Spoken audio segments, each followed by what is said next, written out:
source for the sports gamer. How's it going, sports gamers? Mike Strum, managing editor, Sports Gamers Online, here with another installment of the SGO Development Spotlight. Here today, we have a fun episode for anyone who's a wrestling fan, a wrestling gamer, any type of sports gamer. We're talking Wrestle Deck, and we're joined today by the founders, the co-founders of the game, Raymond and Steven. First off, guys, thank you for joining us here. How are you both doing? Doing pretty good. It's a beautiful, balmy 55 outside, and we're about a week away from the game releasing. So max excitement at this point. Definitely a lot of work going on right now for sure. Yeah, there's no bugs to take care of or final pushes to make before launch. That never happens, right? No, you always write bug-free code. They're not bugs. They're features you don't know you want yet. That's how I've done it. Been in software development for 8 years now as my full time, and yeah, they're not bugs. They're features that the user doesn't know they want.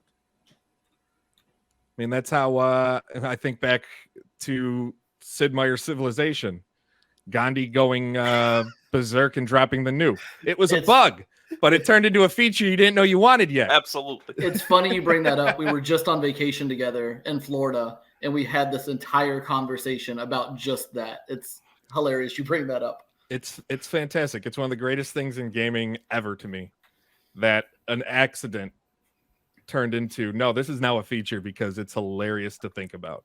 Sure.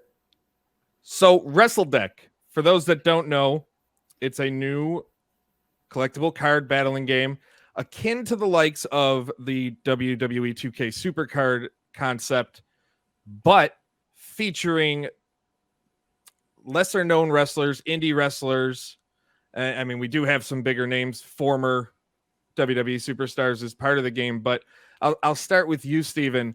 Sure. What was the inspiration to start this project and go about this route? So I've been a content creator in the wrestling space for about 10 years. I've written, done podcasts, have a fairly successful Twitter account. I've loved wrestling my whole life. I've been a content creator for the business my whole life. And honestly, the idea for the game came up between the both of us. We're best friends. We're brother-in-laws. We spend every Friday together. He lives 2 houses over from me. So as we're recording this, we're 2 houses away from each other. But every Friday night we do a pizza night, and pretty much we just started talking as I had helped during the COVID 2020. I had helped some promotions with some sponsoring and putting on shows and stuff like that, and made some contacts. And he's had this idea for years now to take a run at his own game. And we kind of meshed the two together, and out came Wrestle Deck. What was when you guys first had this idea, what was the, I guess, I don't know, eureka moment of this can actually become a real thing? Well, I think the biggest thing was this wasn't even our initial idea for a wrestling game. Our initial idea was a DraftKings or FanDuel style, indie wrestling. You bet who you think's going to win, and you get your outcomes, right? But essentially, we were talking back and forth, and I said, "Man, SuperCard's a really popular game." And he goes, "Well, let's look at it." And I had never played it, although again, I've been a fan my whole life. And we realized that you don't actually select your own move. Mm-hmm. You just kind of watch videos and then collect more cards to watch more videos to collect more cards to watch more videos. And we're like, well, how do you have a wrestling game where I can't choose a high cross body or a back body drop or anything like that? And that's kind of the genesis of the actual gameplay, and where we said, aha, we might have something, because, the code you'd have to write, and, Raymond can really speak to that, but the actual building of the game and what you need to make that a game wasn't as difficult as something like DraftKings or FanDuel. When it comes to, and Raymond, this is for you, when it comes to building that type of game out, what was, when you guys decided to go the route you ultimately did, what was your biggest, and I don't want to say hurdle, but maybe what did you question the most about can we actually do this, or can I actually build this? Yeah, so originally, when we had that conversation and we were deciding what game we wanted to make, I come from doing like a bunch of instant games. So like games you can play on Facebook, games you play on Snapchat. I had done several of those. So I write primarily using web technologies, which is great for distribution, not always great for performance, but you can kind of balance the two. So when we were talking about moving from something a little less complicated to something like SuperCard, like as just an inspiration, I was like, well, I've done only 2D up until this point, but these are 3D arena battles. So I'm like, can I do that?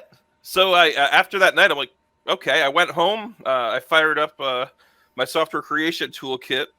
And like it was 2 hours later, I sent Steven a video of a Triple H card walking along a plane, and then like I guess suplexing himself. And I'm like, okay, apparently I can do 3D inside of my usual technology stack. So this is doable. That's kind of how the genesis of that started. And how, when it comes to, Steven brought up, you can't in Wrestle Deck, you can choose your own moves. Now, for those who haven't had the chance, luckily enough, I was able to get it. I've been in it probably about a week now, and it is now, it's a daily driver game for me. I'm not a big fan of mobile games. I was addicted to SuperCard for a while. It got too convoluted and too much, and we'll get into that with Wrestle Deck shortly. Because that's one of the biggest aspects that I've come to appreciate about it. When it came to programming the moves, now you have your card, you're in the ring. Each turn, you get to pick one of 3 moves at display. Was that a major hurdle for you, or was that pretty simple to integrate into the game to make sure that there's more control in individual matches? Actually, yeah, it wasn't difficult at all. Pretty much when you're choosing a move, all the game itself has to do is say, oh, I'm performing this sequence of events instead of that sequence of events. But otherwise, all the systems are the same.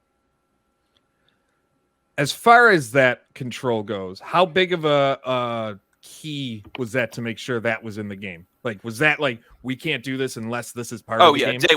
Day one, absolutely. Because, going back to what Steve was saying about kind of the genesis of this project, we were just looking at SuperCard because we're like, okay, the wrestling community, it's a very rabid fan base, very loyal. Like, we want to treat them right. So what kind of games do they like? And we look at SuperCard. It's like, this seems to be the most popular wrestling game.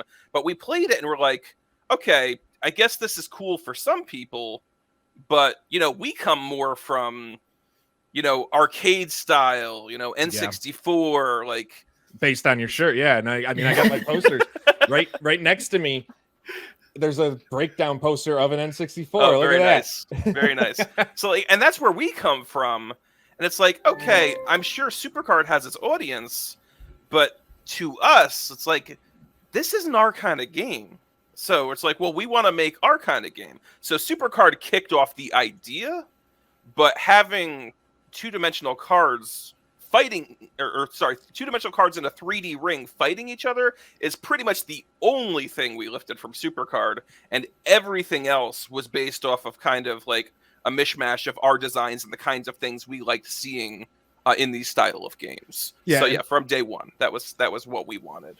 And obviously, just looking at the game, a lot of people, when they first pick this game up when it launches on December 8th, they're going to compare it to SuperCard because of that. But where I come from, like, SuperCard to me started great, got too tough to learn for a lot of newcomers. Obviously, there's microtransactions, and we'll talk about that soon too. But it became it can be overwhelming. The one thing with Wrestle Deck is that it's really simple to pick up. It's admittedly harder to put down, but the learning curve doesn't seem to be as steep. Was that a major point in order to get, because of the fact it's such a small game from a small team, a new game? Was that a major point to make sure it was as easy to pick up and figure out as possible? Oh yeah, absolutely. This was another big talk we had. So I come from mobile game development. Yeah. And I actually helped launch like an initial launch title for Facebook Instant Games. It was one of the first games on the platform. And at launch, it was very simple. I think at one point we had like 19 million active users on it. That's nothing. So, but it, like, everyone loved it at the time because it was so simple. It was called Everwing. Like, you fly, you fight, you die, you get coins, use those coins to upgrade your weapons, and then you do it again and you can get further. You know, typical progression loop. Yeah. And it was very simple. So everybody loved it. But over time, what you find happens in the mobile gaming space is it's like, okay, we need to, keep people on the hook, keep them coming. So all of a sudden you start adding more features, and it gets bloated. And as you're adding more features, you're not removing the older features that maybe didn't work out so well, or that are like adding to the bloat. And then you just get this huge mess. We went from like this single screen where you just tap to play and you're playing and then you're done, to like just everything crammed everywhere across the entire phone, and you barely know what's going on. And by that point, we had to stop playing because like this isn't fun anymore. Like it's hard to know what to do. It's too bloated. So when we started Wrestle Deck, I'm like, what is the dumbest, most simple thing we can do? Because we talked about, okay, how much do we need a tutorial? And Steven had actually put out a Twitter poll asking this question, which I think at one point was completely 50-50 on whether you want to figure it out yourself or have the game walk you through it. But one thing I've learned about tutorials is nobody actually reads them. I do. It depends on the game. Some games I jump right in, and then when I get mad, I'm like, why didn't I know this? And then my friends will usually just say, did you play the tutorial? No. So certain games I need step by step, like hand holding, because I'm that type of So let me ask you, let's assume it's 50-50. You're the deciding vote. You're number one in Squid Game. Tutorial or no tutorial for Wrestle Deck? Oh no, I don't like this. I don't like this. It depends on the age of the average player. For me, the younger the average player, that's when you throw the tutorial in. The older, your brain's developed, you can figure it out. Well, so one thing we've noticed, though, is we've been watching streamers, which this is awesome, by the way. In sending this game out to a series of streamers, they, like, by their own selves, go out, stream themselves playing from game start. We had a couple, like, even, all right, here's me launching the game for the first time, and it's downloading the initial files. And then we'll not only play it on stream, but talk through their entire thought process while they're playing it. Yeah, it was a live play test. That's how, to be honest, that's how I found out about the game, was through a good friend of SGO, my friend Jeremy Lambert of Fightful.com. Yeah, Jeremy. I was hanging out watching and saw it. And I'm like, I need to find out more about this, because I'm a big supporter of indie games. That's why I do this series. That's why I at SGO, we've made a goal is to have indie focus on a lot, because of the fact of they don't get enough credit for the work that gets put into it. And as soon as I saw this, I'm like, well, there's another one. It has to be a part of this because of that. Like, yeah, he walked through it. He was figuring out how to battle and how the matches go, and the determining the right matchups. And it was interesting to see, like, yeah, the thought process that goes behind figuring it out. Myself, I went, I'm just going to dive in and we're going to see. I lost a lot, but I learned. Well, that's been the awesome thing in watching this. Well, so I've been just jumping on all the stream, not letting them know I'm there, and just taking notes, because if they don't know I'm there, they're a lot more honest about their feedback. Yeah. So I just take notes. I'm like, okay, here's a pain point. He didn't know what this was doing. And like I have a whole list of notes that I took from those streams. But one thing we did notice was people, they would start complaining about not knowing what was going on at first. But then as they start discovering it, you see the light pop in their eyes. Like, ooh, I like that. And then they get very interested. And like, it's that discovery that Steve and I were both waffling. Do we need a tutorial? Do we not need a tutorial? But I think like that discovery, if we can keep things pushed towards letting people feel like I figured something out, it's very motivational. Now, moving away from the gameplay itself to the roster of wrestlers, and Sure. yes, I'm saying wrestlers. Yes. In the game, there's a lot of unknown indie talent, some former main WWE talent, and some in between. How did you go about assembling this group of wrestlers for the game, or getting them to be a part of it? Again, luckily, I've worked in the space for quite some time, so I have contacts. However, when my initial pitch to Raymond, because I'm about as useful to him from a dev perspective as he would be to me from a roster building perspective. So he said to me, "You build it, you know it, you understand it, go." And I said, "Well, how do I? I always think back to what Eric Bischoff said about WCW and trying to compete with WWF at the time, or now E. If I try to be exactly what SuperCard is, then we're going to fail because it's not going to we just don't have the budget or the resources. So how can we make it as different as possible?" And one of the things I wanted to do was highlight not only legends, but current talents like a Lio Rush or a Fuego Del Sol or a Rachael Ellering, but also the next crop of talents. I can't tell you how many times throughout this process, because I started contracting back in March. March is when our contracts first started going out. And how many times I said to Raymond, this is one I'm very excited. Masha Slamovich would be a perfect I signed her early in the summer, and I don't know if you follow indie wrestling a ton, but she's been. I follow it locally.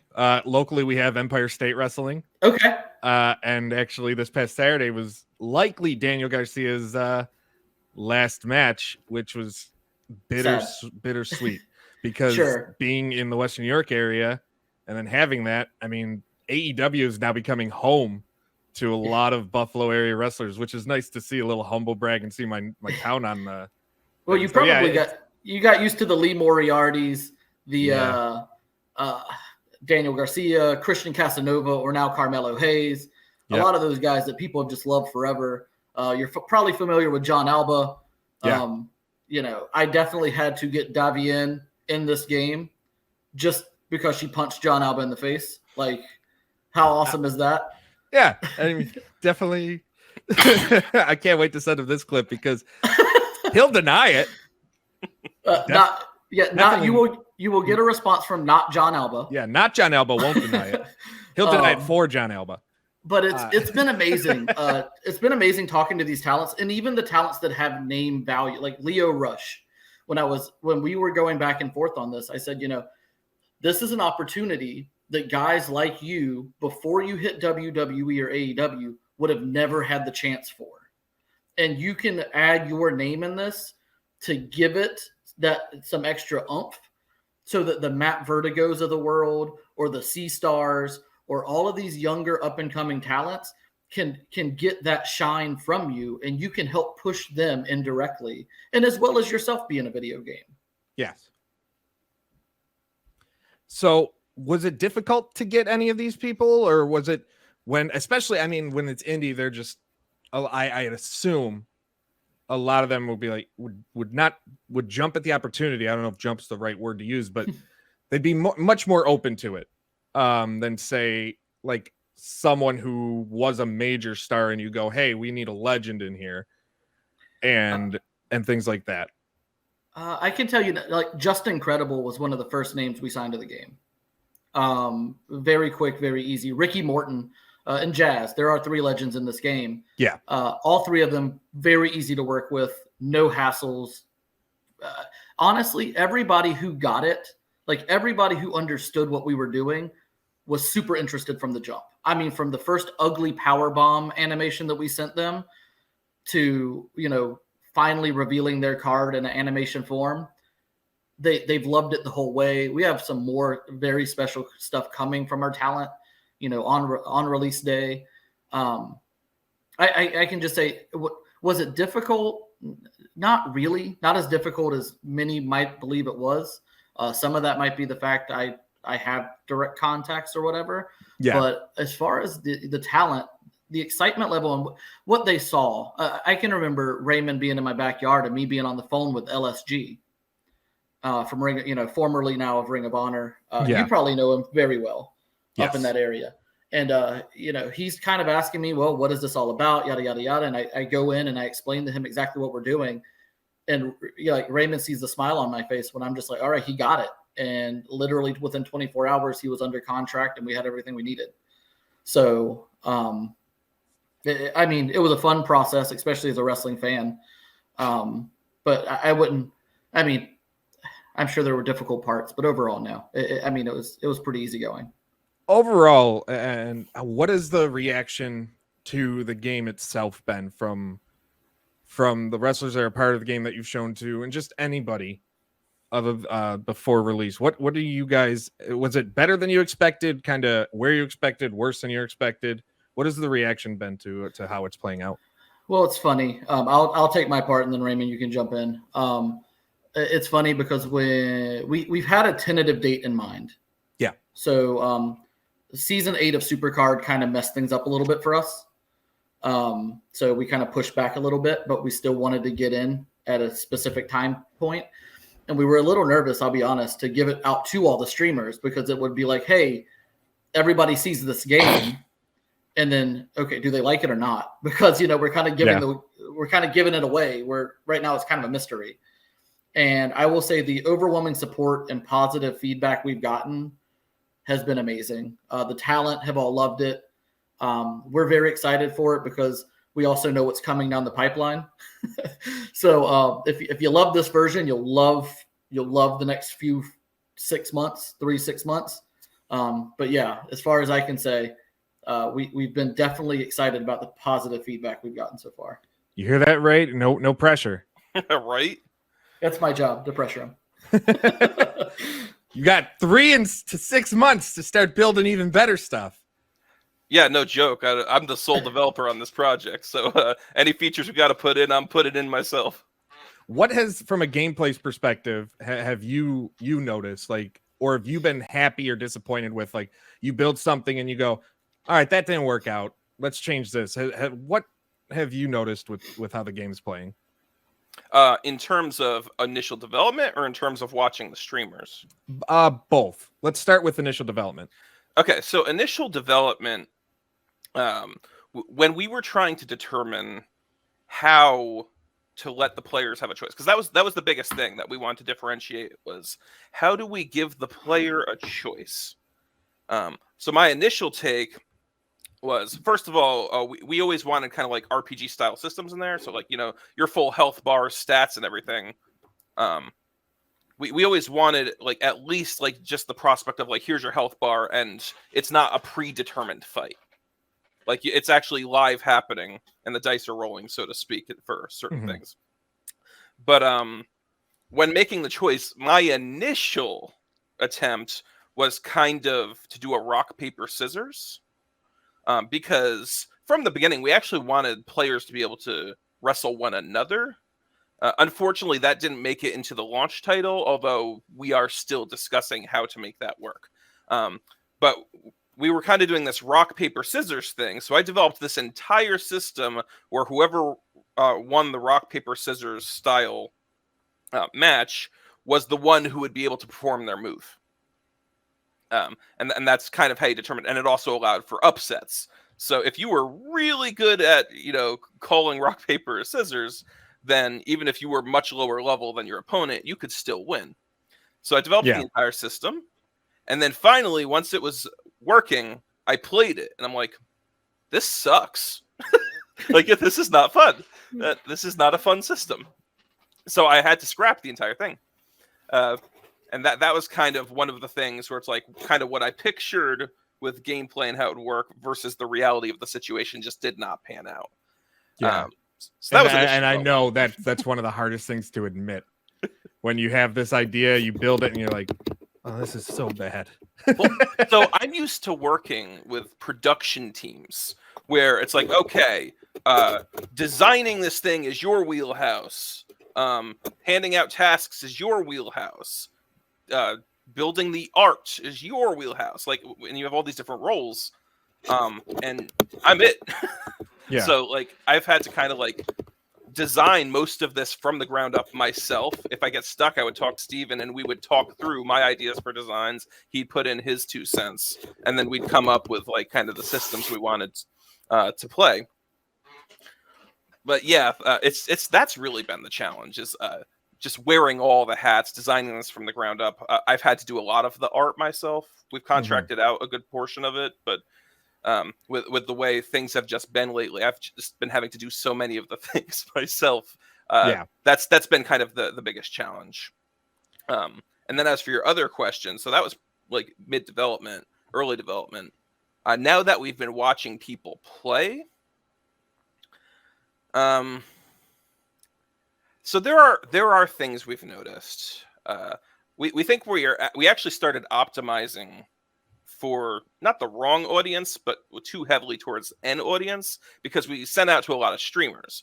And one of the things we're noticing is everyone wants SuperCard, but that's because SuperCard is what they've played previously. They take one look at our game, it's like, oh, it's Indy SuperCard.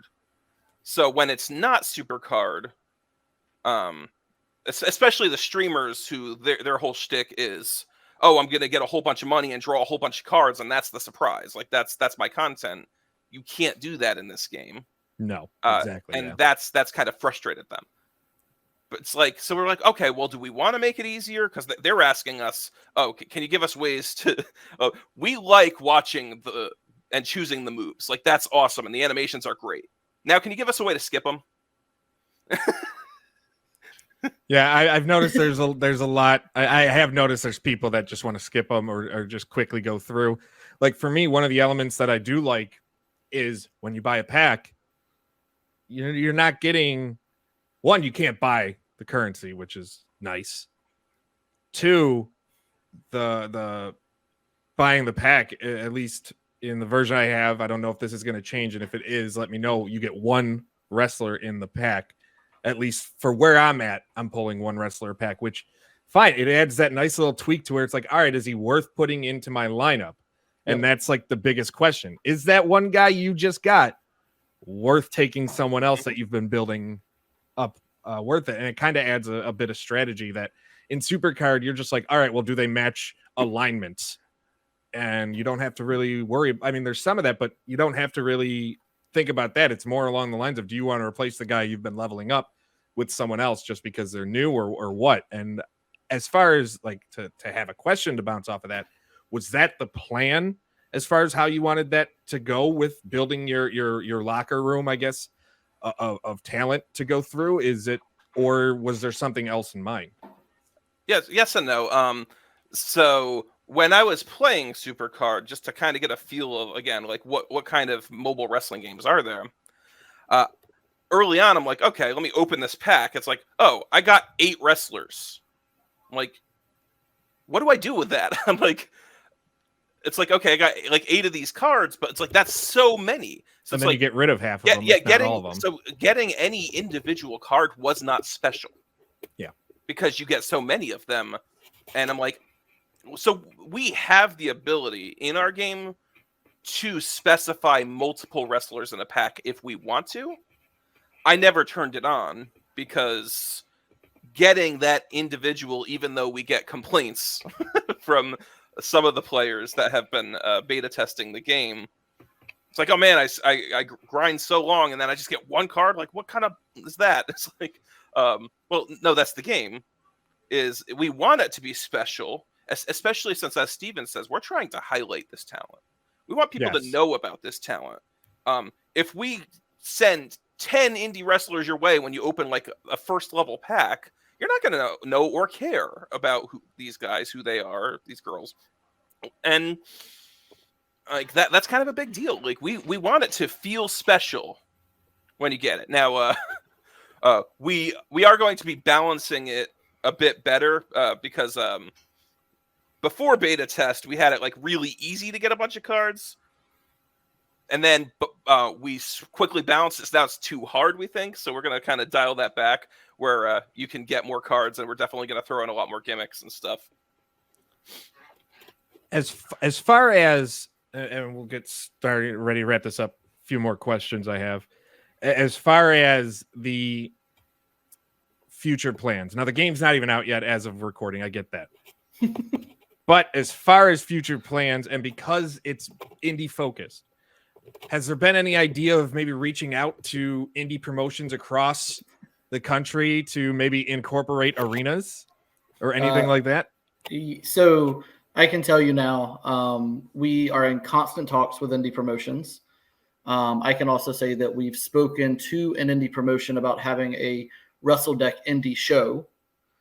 I can also tell you that we want to give back. We want to make this game a community game. Somebody who lives and dies on Twitter, who has broken news stories, who has just written opinion pieces and everything else. The wrestling community can be a bit wonky at times. So we want to build a game where it's not only good for the fans that play, but it's good for the talent in the game. It's good for the promotions that are part of the game. It's good for the streamers. It's good for the podcast. It's good for us, of course. We want it to be good for us. Yeah. But we're trying to create a community network where, if you log into our game and, let's say, I don't know, Warrior Wrestling, who's in our game, if they have a major show coming up, we want you to be able to click right from our game and be able to go watch their content or purchase their next pay-per-view. And we want to be able to display some of the things that they have specific to their promotion in our game. I can tell you two things. We already have planned. We have outlines for. We have pretty much 2022 planned out. We have two very big things that a lot of SuperCard users have been clamoring for in the works. And that's all I'm going to say. Again, no pressure. Just make sure it works, right? No. Yeah. We're excited.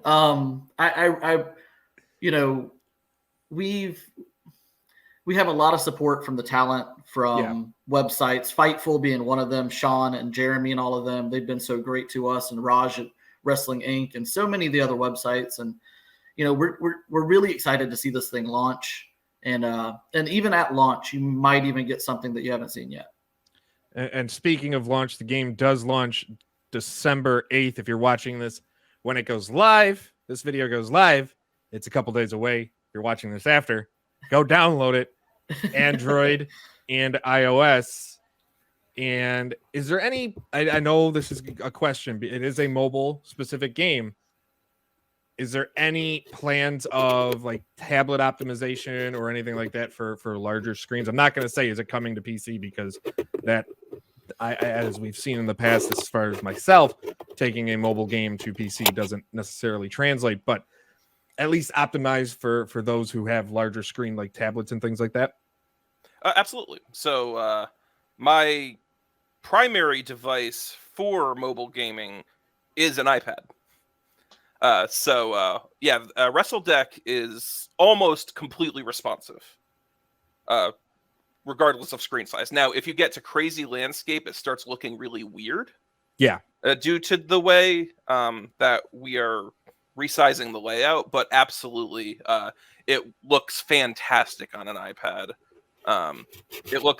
It supports pretty much anything from like square resolution to like your narrowest mobile phones, which are my least favorite resolution to work with, by the way, is the really tall and skinny devices.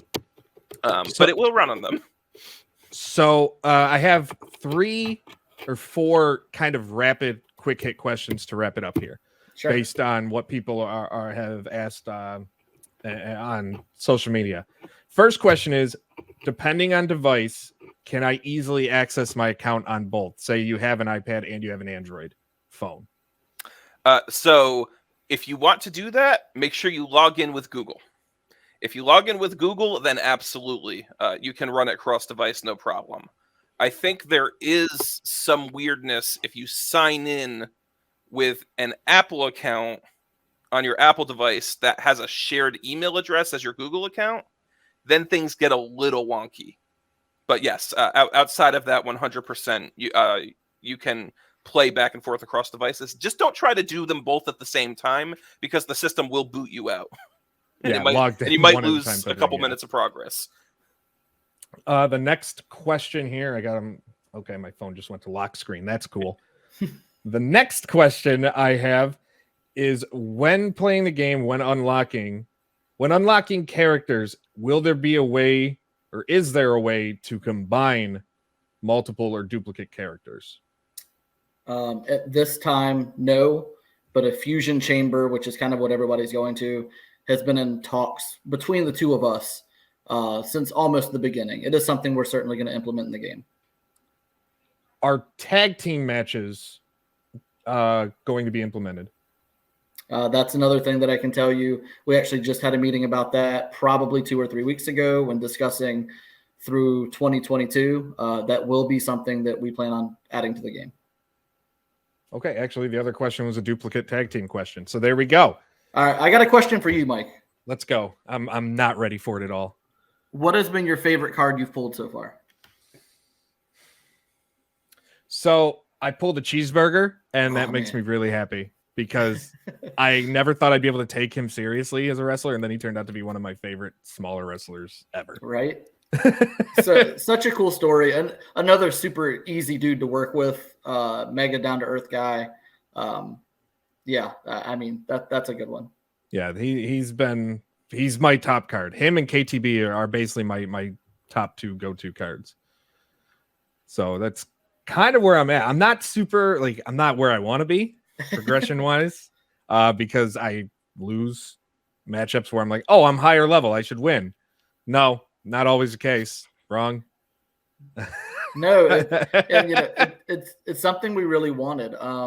There's, I don't know if you've noticed, but there's the power, the technical, and the high flyer. So it's actually, when Raymond talked about it, when we go to describe the game, and when people try to compare it to SuperCard, it's much easier to compare it to Pokemon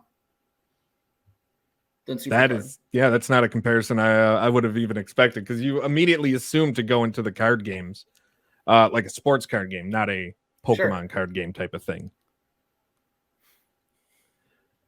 So is there anything else, as we wrap this up, that you want the fans to know? Anybody interested in playing, anybody who, depending on when they watch this, have already played, anything you want them to know? How can they reach you guys to provide feedback? Anything at all? The floor is yours. Sure. I'll go first. You can find us on Twitter, Facebook, TikTok, Instagram. All the handles are Wrestle Deck. Go ahead, go find us. I'm very responsive on there.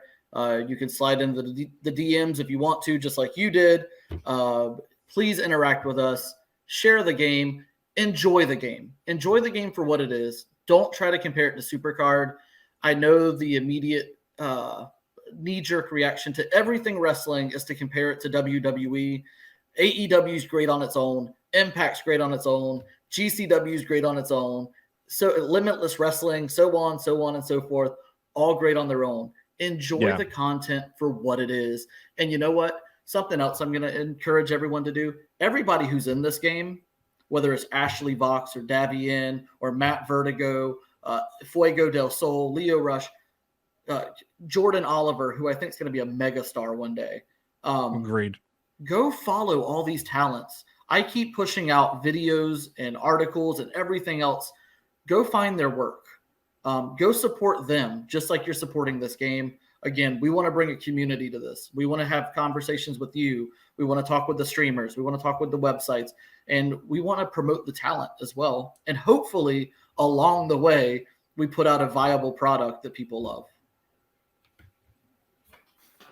Raymond, do you have anything to add on that one? Absolutely.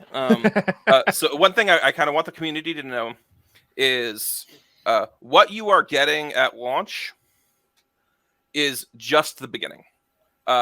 It's going to be very raw. It's going to be very unpolished. We're two guys just, in a cul-de-sac making a game. We do not have the budget or the people that, someone like Cat Daddy has. But we are going to be continually working on this. We will be taking in feedback. That doesn't necessarily mean we'll do exactly what you want, but we will definitely be interfacing with the community. We're going to be getting feedback. We're going to be saying, what would you like to see? And this game, like even a year from now, will probably look nothing like the game that we're going to have at launch. So we want this game to evolve with the community, and hopefully we can all together create something we can all enjoy playing and be proud of. And on that note, Raymond and Steven, I want to thank you for joining us here on the SGO Developer Spotlight. Again, you can find them on social media at Wrestle Deck. The game launches Wednesday, December 8th, iOS and Android. Steven, your reaction to that says it all. It's finally here after saying soon for some time. Again, thank you both for taking the time to join me here. Thank you too, man. Peace, love, too sweet.